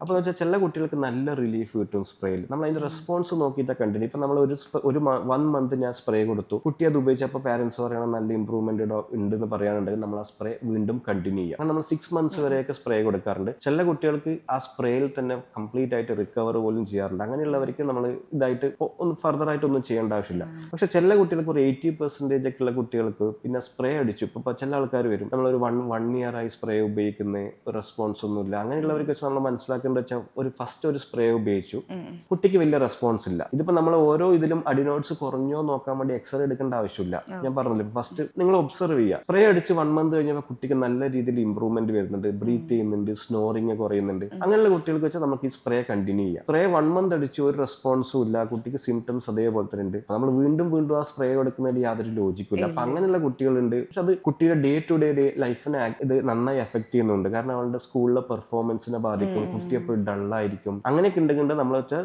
മെഡിക്കൽ ട്രീറ്റ്മെന്റ് ഫെയിൽ ആയി എന്നുള്ള അർത്ഥം. കാരണം അത് വർക്ക് ആവുന്നില്ല. അപ്പൊ നമ്മൾ അങ്ങനെയുള്ള കുട്ടികൾക്ക് നമ്മൾ അഡിനോഡക്ടമി എന്ന് പറഞ്ഞ സർജറി ചെയ്യും. നമ്മൾ ഫസ്റ്റ് മെഡിക്കൽ ട്രീറ്റ്മെന്റ് സ്പ്രേയിലൂടെ അതിനെ ഒഴിവാക്കാൻ നോക്കി, വർക്ക് ചെയ്യുന്നില്ല. അപ്പൊ നമ്മൾ വെച്ചാൽ അടുത്ത വെച്ചാൽ അത് മാനുവലി അത് അവിടുന്ന് ചിരണ്ടി കളയുക ചെയ്യുന്നത്. അതിന് നമ്മൾ എടുത്ത് കളഞ്ഞിട്ട് നോക്കുക. അപ്പൊ ആ ഓപ്പൺ ആക്കി കൊടുക്കുകയാണ്. അതാണ് ഇത് ചെയ്യുന്നത്. ചെവിക്കായം നമ്മൾ ഭയങ്കര കോമൺ ആയിട്ട് കാണുന്ന ഒരു കാര്യമാണ് അല്ലെ. പിന്നെ ചിലർക്ക് അത് ഭയങ്കര റെക്കറന്റ്. ഇപ്പൊ എന്റെ കേസിൽ എനിക്ക് കുഞ്ഞിലെ ഭയങ്കര റെക്കറന്റ് ആയിരുന്നു. ഒരുപാട് വരും, ലൈക്ക് എത്ര പ്രാവശ്യം അത് ക്ലീൻ ചെയ്താലും പിന്നെയും പിന്നെയും വരുമായിരുന്നു. അപ്പൊ എന്തുകൊണ്ടായിരിക്കും അത് വരുന്നത്? പക്ഷെ ഇപ്പൊ എനിക്ക് അങ്ങനെ ഇല്ല. നമ്മൾ ഇവിടെ ഈ ചെവിന്റെ എൻട്രൻസിൽ തന്നെ കനാലിന്റെ ഇവിടെ തന്നെ കുറച്ച് ഹെയർസ് ഉള്ള ഏരിയ ഉണ്ട്. അവിടുത്തെ മെയിൻ ആയിട്ടുള്ള ഈ നമ്മുടെ സ്വെറ്റ് ഗ്ലാൻഡും ഓയിൽ ഗ്ലാൻഡ്സും പോലത്തെ ഇതാണ് ഇത് സെക്രീറ്റ് ചെയ്യുന്നത്. അപ്പൊ അതിന്റെ കൂടെ തന്നെ ഇവിടുത്തെ ഡെഡ് സ്കിന്ന്, പിന്നെ കുറച്ച് പുറമേ നിന്നുള്ള ഡേർട്ട്, ഇതെല്ലാം കൂടിയിട്ടാണ് സാധാരണ അടിഞ്ഞു. അത് നമുക്ക് എപ്പോഴും ടച്ച് ചെയ്യുമ്പോൾ ഇവിടെ ഒരു വെറ്റ്നെസ് ഫീൽ ചെയ്യാം എൻട്രൻസിൽ തന്നെ. അത് ചില ആൾക്കാർക്ക് വെച്ചാൽ ബോഡി, മെജോറിറ്റി ആൾക്കാർക്കും ബോഡിയിൽ നിന്ന് തന്നെ അത് അക്യുമുലേറ്റ് ചെയ്യാണ്ട് പുറത്തേക്ക് ഓട്ടോമാറ്റിക്കായി പോകും. ചില ആൾക്കാർക്ക് ജീവിതത്തിൽ ഒരിക്കൽ പോലും ക്ലീൻ ചെയ്യേണ്ടി വരില്ല. പക്ഷെ ചില ആൾക്കാർക്ക് ഇത് റിപ്പീറ്റഡ് ആയിട്ട് ഇയർലി ഒക്കെ ചിലപ്പോൾ ക്ലീൻ ചെയ്യേണ്ടി വരും. അത് വെച്ചാൽ അവർക്ക് അത് അടിഞ്ഞു കൂടുന്നുണ്ടാവും. അതിന് പ്രത്യേക റീസൺ ഇല്ല. അത് ചില ആൾക്കാർ ഓരോ ആളെ അനുസരിച്ചിരിക്കും. പിന്നെ ഈ ബഡ്സ് ഒക്കെ യൂസ് ചെയ്യുന്നവർ ഇത് വെച്ചാൽ അവർ ചില സമയത്ത് സെൽഫ് ക്ലീൻ ചെയ്യാൻ വേണ്ടി യൂസ് ചെയ്യുന്നവർ ബഡ്സ് ഉപയോഗിക്കുമ്പോൾ നമ്മൾ മെല്ലെ മെല്ലെ അതിനെ പുഷ് ചെയ്ത് ഉള്ളിലോട്ട് കൊണ്ടുപോകും. അങ്ങനത്തെ ഇതിലാകുമ്പോൾ അത് മെല്ലെ അടിഞ്ഞുകൂടി നമ്മളെ സിമെന്റ് ഇട്ട പോലെ നമ്മൾ ഇമ്പാക്റ്റഡ് ആയിട്ടുള്ള വാക്സ് എന്നൊക്കെ പറയും. അങ്ങനെയുള്ള ആൾക്കാർക്ക് നമുക്കത് എന്തായാലും അത് ഓട്ടോമാറ്റിക്കായി റിമൂവ് പോകേണ്ട സാധ്യത ഒട്ടുമില്ല. നമ്മൾ ഡ്രോപ്സ് ഒക്കെ ഒഴിച്ച് അത് എന്തായാലും നമ്മൾ മാനുവലി റിമൂവ് ചെയ്യുന്നത് വേണം. അത് ഓരോ ആളെ ഡിപ്പെൻഡ് ചെയ്തിട്ടാണ്. ചിലവർക്ക് വാക്സ് ഒരിക്കലും ഉണ്ടാവുകയും ചെയ്യില്ല, പുറമെ മാത്രമേ ഉണ്ടാവൂ. ചില ആൾക്കാർക്ക് അത് അടിഞ്ഞുകൂടും. ബെറ്റർ ആയിട്ടുള്ള എപ്പോഴും ഡോക്ടറെ അടുക്ക പോവുക, വാക്സ് ആണെന്ന് കൺഫേം ചെയ്യുക. കാരണം എല്ലാ ഇയർ ബ്ലോക്കുകളും വാക്സ് ആവണമെന്നില്ല. വാക്സ് ഒരു കോമൺ കോസ് ആണെന്നേ ഉള്ളൂ. അപ്പൊ നോക്കിയിട്ട് അത് കൺഫേം ചെയ്തിട്ട് മാത്രമേ നമ്മൾ അതിനെ പ്രൊസീഡ് ചെയ്യാൻ പറ്റൂ. ഇപ്പൊ വാക്സ് ആണെന്നുണ്ടെങ്കിൽ ഡ്രോപ്സ് ഒഴിക്കുക, റിമൂവ് ചെയ്യുക. വേറെ എന്തെങ്കിലും ആണെന്നുണ്ടെങ്കിൽ അതിനനുസരിച്ച് ട്രീറ്റ്മെന്റ് ചെയ്യുക. എന്തുകൊണ്ടായിരിക്കും അത് റെക്കറന്റ് ആയിട്ട് ഉണ്ടാവുന്നത്? അത് നമുക്ക് നോർമലി എല്ലാ ഇതിലും എല്ലാവർക്കും ഉണ്ടാവുന്നുണ്ട്. കാരണം സ്വെറ്റ് ഗ്ലാൻഡ് ഇതുകൊണ്ടാണ് നമുക്ക് സ്വെറ്റ് ഉണ്ടാവുന്നില്ല. അതേപോലെ തന്നെ ആ ഓയിൽ ഗ്ലാൻഡ്സ് ഒന്നും ഇതായിട്ട് അത് അക്യുമുലേറ്റ് ചെയ്യുന്ന ചിലവർക്ക് ഞാൻ പറഞ്ഞത് അക്യുമുലേറ്റ് ചെയ്ത് അവിടെ അടിഞ്ഞുകൂടി. ചിലവർക്ക് അത് ഉണ്ടാവില്ല, അങ്ങനെ തന്നെ അത് ഇതായിട്ട് പോകും. ഡോക്ടർ, എന്തുകൊണ്ടാണ് സൈനസ് ഇൻഫെക്ഷൻസ് ഇപ്പൊ ഭയങ്കര കോമൺ ആയിട്ടുള്ളത്? പല റീസൺ ഉണ്ട്. ഇപ്പൊ സൈനസ് ഇപ്പൊ നമ്മളിപ്പം സാധാരണ വെച്ചാൽ നമ്മൾ ബ്രീത്ത് ചെയ്യുന്നത് നമ്മൾ ഇവിടെയൊക്കെ 2 സൈഡിലും പെയർ ആയിട്ടുള്ള സൈനസുകൾ ഉണ്ട്. ഇപ്പൊ മൂക്കിന്റെ 2 സൈഡിലായിട്ട് മാക്സിലറി സൈനസ് എന്ന് പറയും. ഇവിടെ ആയിട്ട് നമ്മൾ നമ്മൾ ഫ്രണ്ടൽ സൈനസ്, പിന്നെ എത്മോയിഡ് സൈനസ്, പിന്നെ മൂക്കിന്റെ ഏറ്റവും ബാക്കിലായിട്ട് ഒരു സ്പിനോയിഡ് സൈനസ് ഉണ്ട്. അപ്പൊ നമ്മളിപ്പം ഒരാളിപ്പോൾ ബ്രീത്ത് ചെയ്യുന്ന വെച്ചാൽ നമ്മളിപ്പോൾ എടുക്കുന്ന എയർ ഈ സൈനസിലൂടെ എല്ലാം പോയിട്ട് അവിടെ കറക്റ്റായി വെന്റിലേറ്റ് ചെയ്തിട്ട് വേണം തിരിച്ചു വരാൻ.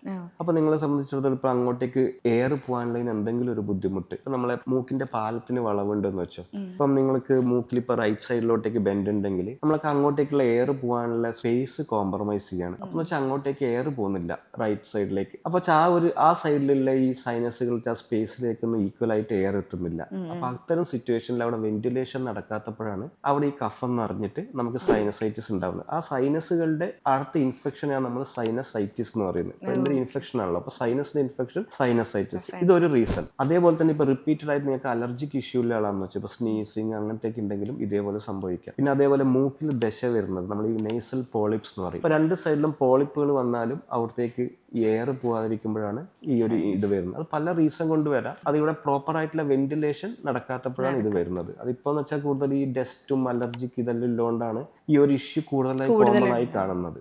എന്താണ് ക്രോണിക് ആയിട്ട് സൈനസൈറ്റിസ് ഉണ്ടാവുന്നതിന് ഒരു എഫക്റ്റീവ് ആയിട്ടുള്ള ട്രീറ്റ്മെന്റ്? സൈനസൈറ്റിസ് ഇതേപോലെ നമുക്ക് രണ്ട് രീതിയിൽ ട്രീറ്റ്മെന്റ് ചെയ്യാം. ഒന്നിപ്പോൾ ഇപ്പം നമ്മളിപ്പോൾ സാധാരണ ഇപ്പം ജലദോഷം ഇതൊക്കെ ആയിട്ടുള്ള ഇപ്പം നമുക്ക് വരില്ല, ഇപ്പോൾ ഒരു ചെറിയ ഷോർട്ട് ഡ്യൂറേഷനിലായിട്ട് വരുന്ന ഇപ്പോൾ അക്യൂട്ട് സൈനസൈറ്റിസ് എന്ന് പറയുമ്പോൾ പെട്ടെന്ന് ഇപ്പം ത്രോട്ട് പെയിനോ അങ്ങനത്തെ അതിൻ്റെയൊക്കെ ഭാഗമായിട്ട് വരുന്നത് നമുക്ക് സാധാരണ ഒരു ആന്റിബയോട്ടിക്സും നേസൽ ഡ്രോപ്സ് എല്ലാം കൊണ്ട് ഇതാക്കാം. നമ്മൾ ചെയ്യുന്നത് വെച്ചാൽ അവിടെ നിറഞ്ഞിരിക്കുന്ന ആ ഒരു കഫം പറയുന്നത് ഇപ്പോൾ സൈനസ് ഇൻഫെക്ഷൻ അതിനെ ട്രീറ്റ് ചെയ്യുന്ന അത്രയുള്ളൂ. അതങ്ങ് റിലീസ് ചെയ്ത് പോയാൽ അതങ്ങ് ക്ലിയർ ആയി. ചില ആൾക്കാർക്ക് ക്രോണിക് ആയിട്ടുള്ള ഈ സൈനസൈറ്റിസ് ഉണ്ടാവും. അതാ ഞാൻ പറഞ്ഞത്. ഇപ്പൊ അതിന്റെ ഫസ്റ്റ് ഓഫ് ഓൾ നമ്മൾ അതിന്റെ റീസൺ എന്താണെന്ന് നോക്കണം. പാലത്തിന്റെ വളവ് സെപ്റ്റൽ ഡീവിയേഷൻ ഒക്കെ ആണെന്നുണ്ടെങ്കിൽ അത്ര ആൾക്കാർക്ക് നമ്മൾ ട്രീറ്റ്മെന്റ് കൊടുത്താലും മാറണം എന്നില്ല. കാരണം വെച്ചാൽ അവരുടെ മെയിൻ റീസൺ എന്ന് വെച്ചാൽ ഈ പാലത്തിന്റെ വളവ് കാരണമാണ് അവർക്ക് ഇത് വന്നുകൊണ്ടിരിക്കുന്നുണ്ട്. അത്തരമുള്ള ആൾക്കാർക്ക് നമ്മളത് സർജിക്കൽ ആയിട്ട് ട്രീറ്റ്മെന്റ് ചെയ്യണം. അതായത് നമ്മൾ പാലത്തിന്റെ വളവ് സെപ്റ്റോപ്ലാസ്റ്റി എന്ന് പറഞ്ഞ സർജറി ഉണ്ട്. അതായത് ആ ഒരു ബെൻഡായ ഭാഗം നമ്മൾ കട്ട് ചെയ്തിട്ട് അവിടെ സ്പേസ് ക്രിയേറ്റ് ചെയ്ത് കൊടുക്കുക, കാരണം ഇയാൾക്ക് ബ്രീത്ത് ചെയ്യാൻ വേണ്ടിയിട്ട്. പിന്നെ അതേപോലെ തന്നെ ഞാൻ ഇപ്പോൾ നേസൽ പോളിപ്സിന്റെ കാര്യം പറഞ്ഞു. പോളിപ്സ് എന്ന് പറഞ്ഞിരിക്കുന്നത് വെച്ചാൽ നമുക്ക് ഈ ഫെസ് എന്ന് പറഞ്ഞാൽ നമ്മൾ ഫങ്ഷണൽ എൻഡോസ്കോപ്പിക് സർജറി നമ്മൾ മെഡിക്കൽ ട്രീറ്റ്മെന്റ് ചെയ്തിട്ടും ഇത് ഓപ്പൺ ആവുന്നില്ല, ഇത് കുറയുന്നില്ലെങ്കിൽ നമ്മൾ സർജിക്കലായിട്ട് അതെല്ലാം എടുത്തു കളഞ്ഞിട്ട് അവിടെ ഓപ്പൺ ചെയ്ത് കൊടുക്കണം സ്പേസ്. അങ്ങനെയാകുമ്പോൾ ഈ ഒരു സ്ക്രൂട്ടോ അങ്ങനത്തെ സാധനമൊക്കെ ഡ്രെയിൻ ചെയ്ത് പോയാൽ ഇത് ക്ലിയർ ആവും. അങ്ങനെയാണ് നമ്മൾ ട്രീറ്റ്മെന്റ് ചെയ്യുക. രണ്ട് രീതിയിൽ, ഒന്ന് മെഡിക്കൽ ട്രീറ്റ്മെന്റ് അല്ലെങ്കിൽ സർജിക്കൽ ട്രീറ്റ്മെന്റ്. സർജിക്കൽ ട്രീറ്റ്മെന്റ് ആണെങ്കിൽ നമ്മൾ ഫെസ് എന്ന് പറയും, ഫങ്ഷണൽ എൻഡോസ്കോപ്പിക് സൈനസ് സർജറി. ഇപ്പോൾ നമ്മൾ ENT ട്രീറ്റ്മെന്റുകളിലും സർജറീസിലും ഒക്കെ ലേറ്റസ്റ്റ് ആയിട്ട് വന്ന അഡ്വാൻസ്മെന്റുകളൊക്കെ എന്തൊക്കെയാണ്? ഓരോ ട്രീറ്റ്മെന്റിനും ഇത് ഒരു നമ്മളിപ്പോൾ നേരത്തെ അഡിനോഡക്ടമി ഇതൊക്കെ പറഞ്ഞു, ടോൺസിലൊക്കെ പറഞ്ഞു, അതിപ്പോൾ പുതിയ രീതിയിലായിട്ട് പഴയ നമ്മളിപ്പോൾ കൺവെൻഷനലായിട്ട് സാധാരണ ക്യൂറേറ്റേജ് മെത്തേഡൊക്കെയാണ് ചെയ്യാറ് മുന്നേ. ഇപ്പം വലിയ വലിയ സെന്ററുകളിൽ നമ്മൾ ഈ കോബ്ലേഷൻ ട്രീറ്റ്മെന്റ് ഉണ്ട്. അതായത് കുറച്ചുകൂടി comfortable and convenient, painless bleeding less ഒക്കെ ആയിരിക്കും അത്. കാരണം അത് രീതിയിലുണ്ട്.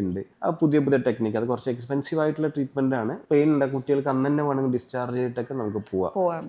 നമ്മളിപ്പോൾ ഡിസ്കസ് ചെയ്ത കാര്യങ്ങളിൽ ഇതൊക്കെയാണ് മെയിൻ ആയിട്ടുള്ള രീതിയിലുള്ളത്. പിന്നെ ഇയർ സർജറികൾ നമ്മൾ പുതിയ എൻഡോസ്കോപ്പിക് ആയിട്ട് ചെയ്യുന്നുണ്ട്, സാധാ കൺവെൻഷണൽ അല്ലാണ്ട്. അതായത് കോസ്മെറ്റിക്കലി ബെറ്റർ ആയിരിക്കും, സ്കാർ ഒന്നും കാണില്ല.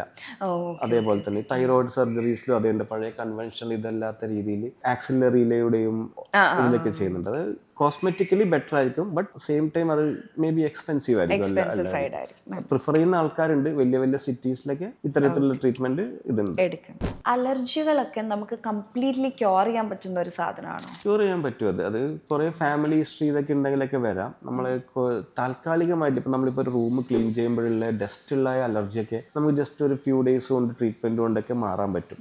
അതല്ലാണ്ട് നമുക്ക് ഈ അലർജിക് റൈനൈറ്റിസ് പോലുള്ള ഇഷ്യൂസും നമ്മളെ ബോഡിയിൽ ഈസ്നോഫിൽസ് എന്ന് പറഞ്ഞ ഒരു ഇതുണ്ട്, ബ്ലഡ് നമ്മൾ ഹീമോഗ്ലോബിൻ പോലെ തന്നെ ഈസ്നോഫിൽസ് എന്ന് പറഞ്ഞൊരിതുണ്ട്. ഇതിന്റെ കൗണ്ട് കൂടിയിട്ടുള്ള ഇതാണെന്നുണ്ടെങ്കിൽ നമുക്കത് അത്ര ഈസി ആയിട്ട് കൺട്രോൾ ചെയ്യാൻ പറ്റണമെന്നില്ല. കുറച്ച് ലോങ് ടേം ആയിട്ടുള്ള ട്രീറ്റ്മെന്റ് എടുക്കേണ്ടി വരും. ഇതേ കൺസെപ്റ്റ് തന്നെയാണ് നമ്മൾ ഈ ആസ്മ പോലത്തെ ഇതിലും ഞാൻ പറഞ്ഞ നേസൽ പോളിപ്പിലൊക്കെ വരുന്നത്. അത്തരം സിറ്റുവേഷനിൽ നമ്മൾ കുറച്ച് ലോങ് സ്റ്റാൻഡിങ് ആയിട്ടുള്ള ട്രീറ്റ്മെന്റ് എടുക്കേണ്ടി വരും. നേസൽ സ്പ്രേസും സ്റ്റിറോയിഡ് ഒക്കെ കഴിച്ചിട്ട് മാത്രം നമുക്ക് കൺട്രോൾ ചെയ്യാൻ പറ്റും. അങ്ങനെ കൺട്രോൾ ചെയ്യാൻ പറ്റായിട്ടൊന്നുമില്ല, നമുക്ക് എന്തായാലും അത് കൺട്രോൾ ചെയ്യാൻ പറ്റും. പക്ഷെ മേ ബി അത് ഇതിനെ വെച്ച് നോക്കുമ്പോൾ ഡ്യൂറേഷൻ വിൽ ബി മോർ. അത് കുറച്ചുകൂടി ലോങ് സ്റ്റാൻഡിങ് ആയിട്ടുള്ള ട്രീറ്റ്മെന്റ് എടുക്കേണ്ടി വരും. ചില സമയത്ത് ഇപ്പൊ നമുക്ക് ചില സ്പെസിഫിക് അലർജൻസ് ഉണ്ടാവും ചിലവർക്ക്. അത് നമ്മൾ സ്കിൻ പ്രിക്ക് പോലത്തെ ടെസ്റ്റുകളൊക്കെ ചെയ്തിട്ട് എന്താണോ അലർജൻസ് അത്ര അലർജൻസിനെ അവോയ്ഡ് ചെയ്യാന്നുള്ളത്. ചിലപ്പോൾ പെറ്റ്സ് ഒക്കെ ഉള്ള വീട്ടിലൊക്കെ ഉള്ള ആൾക്കാർക്കും അങ്ങനെയൊക്കെ ഉണ്ടെങ്കിൽ അത് അങ്ങനത്തെ രീതിയിൽ നമ്മൾ നോക്കിയിട്ട് അത് അവോയ്ഡ് ചെയ്യാന്നുള്ളതാണ് ബെസ്റ്റ് വേ ആയിട്ടുള്ളത്. ഇനിയിപ്പം ചിലപ്പോൾ നമുക്ക് റിയലൈസ് ചെയ്യാൻ പറ്റില്ല, അതായത് ഇപ്പം എനിക്ക് അലർജി ആണെന്നുള്ള കാര്യം. ചിലപ്പോൾ ഞാൻ വിചാരിക്കും എനിക്ക് കോൾഡാണ്, അതുകൊണ്ടായിരിക്കും മൂക്കൊലിക്കുന്നത് അല്ലെങ്കിൽ തൊണ്ടയിൽ ചൊറിയുന്നതെന്നൊക്കെ. അപ്പോൾ നമുക്ക് അലർജിയും കോൾഡും തമ്മിൽ എങ്ങനെ നമുക്ക് തിരിച്ചറിയാൻ പറ്റും? അതിന്റെ ലോങ് സ്റ്റാൻഡിങ് ആയിട്ടില്ല. ഇപ്പൊ നിങ്ങൾക്ക് ഡെയിലി സാധാരണ ഒരു കോൾഡ് വരുന്നു, സാധാരണ ഒരു ബ്ലോക്ക് വരുന്നു, അതൊരു 2-3 ഡേയ്സ് കൊണ്ട് റിക്കവർ ചെയ്തു പോകുന്നു.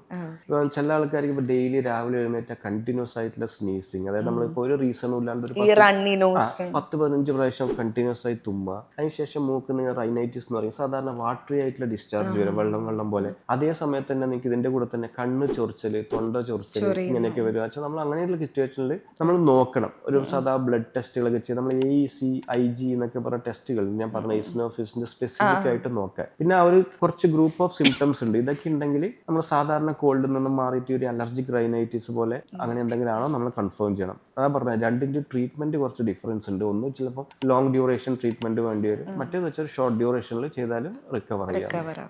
മോസ്റ്റ് കോമൺലി അലർജി ഉണ്ടാക്കുന്ന കാരണങ്ങളൊക്കെ എന്താണ്? നമ്മൾ കോമൺ ആയിട്ടുള്ള ഇതൊക്കെ തന്നെ, ഇത് പെറ്റ്സ്, ഡസ്റ്റുകൾ, അങ്ങനത്തെ പോളൻ, ഇങ്ങനത്തെ ഈ ചെടികൾ, അങ്ങനത്തെ സാധനങ്ങളൊക്കെ ഉള്ളതായിട്ടുള്ള. ഈ അലർജി ഹെറിഡിറ്ററി ആയിട്ട് വരുന്ന ഒരു സാധനം. ഈ അലർജിക് റൈനൈറ്റിസ് പോലത്തെ സാധനങ്ങൾ അത് ഫാമിലി ഹിസ്റ്ററിയിലൊക്കെ നല്ല രീതിയിൽ കാണാറുണ്ട്. സാധാരണ ഇപ്പൊ പാരന്റ്സിന് അങ്ങനത്തെ ഉണ്ടെങ്കിൽ കൂടുതലും അവർക്ക് ഉണ്ടാവാറുണ്ട്. അതിന്റെ ഒരു ഈ ആസ്മയൊക്കെ ഉണ്ടാവാറില്ല, കാരണം ആസ്മ ഇതേപോലത്തെ ഒരു കൺസെപ്റ്റ് ഉണ്ട്. അപ്പൊ അതേ രീതിയിൽ ഫാമിലിയിലും റൺ ചെയ്യുന്നത് കാണാറുണ്ട്, കൂടുതലും ഉണ്ടാവാറുണ്ട്. ഈ ENT റിലേറ്റഡ് ആയിട്ടുള്ള പ്രോബ്ലംസ് ഒക്കെ പ്രിവെന്റ് ചെയ്യാൻ വേണ്ടിയിട്ട് ഡോക്ടർ എന്തൊക്കെ അഡ്വൈസ് ആയിരിക്കും ആൾക്കാർക്ക് കൊടുക്കുക? അത് ഓരോ കേസിനും ഓരോ രീതിയിൽ ഇതാക്കേണ്ടി വരും. ഇപ്പം നമ്മൾ സെൽഫായിട്ടുള്ള ഇപ്പം ഇഞ്ചുറി അങ്ങനത്തെ സാധനങ്ങളൊക്കെ നമ്മൾ ഓൾറെഡി പറഞ്ഞു കഴിഞ്ഞു. ഒന്നും ഇഗ്നോർ ചെയ്യാതെ ഇപ്പം ബഡ്സ് യൂസ് ചെയ്യുക, അങ്ങനത്തെ സാധനങ്ങളൊക്കെ നമ്മൾ മാക്സിമം ഒഴിവാക്കുക. പിന്നെ ഇപ്പം സാധാരണ ഇപ്പം നമുക്ക് എല്ലാവരും സംഭവിക്കുന്ന ഈ മഴക്കാലത്തൊക്കെ ചെവിയിൽ പ്രാണി കയറുക, അങ്ങനത്തെ അത്തരം സിറ്റുവേഷനിൽ. അപ്പോൾ സാധാരണഗതിയിൽ നമ്മൾ കണ്ടുവരുന്ന വെച്ചാൽ ആൾക്കാർ വീട്ടിൽ നിന്ന് തന്നെ ഈ തിളപ്പിച്ച് എണ്ണ എടുത്ത് ഒഴിക്കുക, ഇതിനെ അവരെന്നെ മാനുവലി റിമൂവ് ചെയ്യാൻ നോക്കുക. അത്തരമുള്ള സിറ്റുവേഷനിൽ മാക്സിമം ഇത് കൂടുതൽ പ്രശ്നങ്ങളിലേക്ക് കേസുകളൊക്കെ ഉണ്ടാവാറുണ്ട്. അത് വരാറുണ്ട് സാധാരണ എണ്ണയൊക്കെ ഒഴിച്ച് ഇതൊക്കെ ആക്കിയിട്ട്. അപ്പൊ ഐഡിയലി അങ്ങനത്തെ സിറ്റുവേഷൻ നമ്മൾ പറയാന്ന് വെച്ചാൽ ഒരിക്കലും അത് വീട്ടിൽ നിന്ന് റിമൂവ് ചെയ്യാൻ ശ്രമിക്കരുത്. കാരണം വെച്ചാൽ ഫസ്റ്റ് ഓഫ് ഓൾ അവരിൽ അങ്ങനത്തെ ഇൻസ്ട്രുമെന്റ്സ് ഒന്നും ഉണ്ടാവില്ല. ഞാൻ നേരത്തെ പറഞ്ഞ തന്നെ അവർ കൂടുതൽ ഡാമേജ് ആക്കിയേ ചെയ്യുള്ളൂ. അപ്പൊ നമ്മൾ റെക്കമെൻഡ് ചെയ്യാന്ന് വെച്ചാൽ ചെറിയ ജസ്റ്റ് തിളപ്പിച്ചാറിയ വെള്ളം അങ്ങനെ ഒഴിച്ചിട്ട് നമ്മൾ ഐഡിയലി ഇങ്ങനത്തെ സിറ്റുവേഷനിൽ ഫസ്റ്റ് ചെയ്യേണ്ടത് വെച്ചാൽ ഇപ്പൊ ആരായാലും ഒരു പ്രാണി കയറിയാൽ അതിൻ്റെ മൂവ്മെൻറ്റ്സ് കുറക്കാനുള്ള, കാരണം ഈ പ്രാണി അവർ രക്ഷപ്പെടാൻ മാക്സിമം ശ്രമിക്കും. കാരണം ഇതിന് ഈ കയറിയ വഴിയിലൂടെ മാത്രമേ ഇതിന് ഇറങ്ങാൻ പറ്റുള്ളൂ. അപ്പോൾ ഇത് അങ്ങോട്ടും ഇങ്ങോട്ടെല്ലാം അവിടെ എല്ലാം മൂവ് ചെയ്തിട്ട് നമ്മളെ കനാലിലും മെംബ്രെയിനിലൊക്കെ ചിലപ്പോൾ കടിച്ചിട്ട് അവിടേക്ക് ഇഞ്ചുറി ഉണ്ടാക്കും. അപ്പോൾ നമ്മൾ ഫസ്റ്റ് ചെയ്യേണ്ടത് വെച്ച് കഴിഞ്ഞാൽ എന്തെങ്കിലുമൊക്കെ ഒഴിച്ചിട്ട്, ഇതിപ്പം തിളപ്പിച്ചാറിയ എണ്ണയൊന്നും ഒരിക്കലും ഒഴിക്കാൻ പാടില്ല, സലൈൻ ഡ്രോപ്സോ എന്തെങ്കിലും ഇയർ ഡ്രോപ്സോ എന്തെങ്കിലും ഒഴിക്കുക. അപ്പോൾ ഈ പ്രാണി ഒന്ന് സെഡേറ്റ് ചെയ്ത പോലെ ആവും, ചിലപ്പോൾ ഇത് ചത്തുപോകും തന്നെ. അത് ചെയ്തിട്ട് ഇപ്പം നമ്മൾ നാളെ സാവകാശം ഒരു ENT ഡോക്ടറൊക്കെ പോയിട്ട് അതിനെ എടുത്ത് കളഞ്ഞാൽ മതി. ഇത് അന്ന് തന്നെ എടുക്കണമെന്നൊന്നുമില്ല. ഇത് എപ്പോഴും ചെയ്യേണ്ടത് വെച്ചാൽ അതിന്റെ മൂവ്മെന്റ്സ് കുറക്കുക. കാരണം ഇത് മെംബ്രെയിനിലൊക്കെ കടിച്ചാൽ നമ്മളെ മെംബ്രെയിനൊക്കെ പൊട്ടി നമുക്ക് ഹിയറിംഗ് കുറച്ച് നേരം അത് അവിടെ ഇരിക്കുന്നതുകൊണ്ട് പ്രശ്നങ്ങളൊന്നും മരിച്ചു കഴിഞ്ഞിട്ട് അവിടെ ഇരിക്കുന്നുണ്ടല്ലോ, ഇപ്പൊ കുഴപ്പമൊന്നുമില്ല, അതിനങ്ങ് എടുത്ത് കളഞ്ഞാൽ മതി. പക്ഷെ നേരെ മറിച്ച് ഇപ്പൊ മൂക്കിലൊക്കെ ഉള്ള ഇപ്പൊ ഫോറിൻ ബോഡി കുട്ടികളൊക്കെ ഇട്ടുവരുന്ന വെച്ചാൽ അത് ഇതുപോലെയല്ല, കുറച്ചൊരു എമർജൻസിയാണ്. ചെവിയിലെ ഫോറിൻ ബോഡി വരുന്നത് ഇപ്പം അത്ര എമർജൻസി, നമുക്ക് വെയിറ്റ് ചെയ്ത് നാളെ പോയി എടുത്ത് കളഞ്ഞാലും മതി. പക്ഷെ മൂക്കിലിപ്പം കുട്ടികൾ ഇപ്പം ചെറിയ കടല അങ്ങനെയൊക്കെ ഇടുന്നത് സംഭവം എന്ന് വെച്ചാൽ അവര് ബ്രീത്ത് ചെയ്യുമ്പോൾ നേരെ ശ്വാസകോശത്തിലേക്ക് പോയിട്ട് ബ്രീത്തിങ് ഇഷ്യൂസ് ആവും. അതൊരു എമർജൻസിയാണ്, നമ്മൾ ഇമ്മീഡിയറ്റ് ആയിട്ട് റിമൂവ് ചെയ്യണം. ചെവിയെ സംബന്ധിച്ചിടത്തോളം അത്ര ഇതല്ല, നമുക്ക് നോക്കിയിട്ട് ഇതാക്കിയിട്ട് ചെയ്താൽ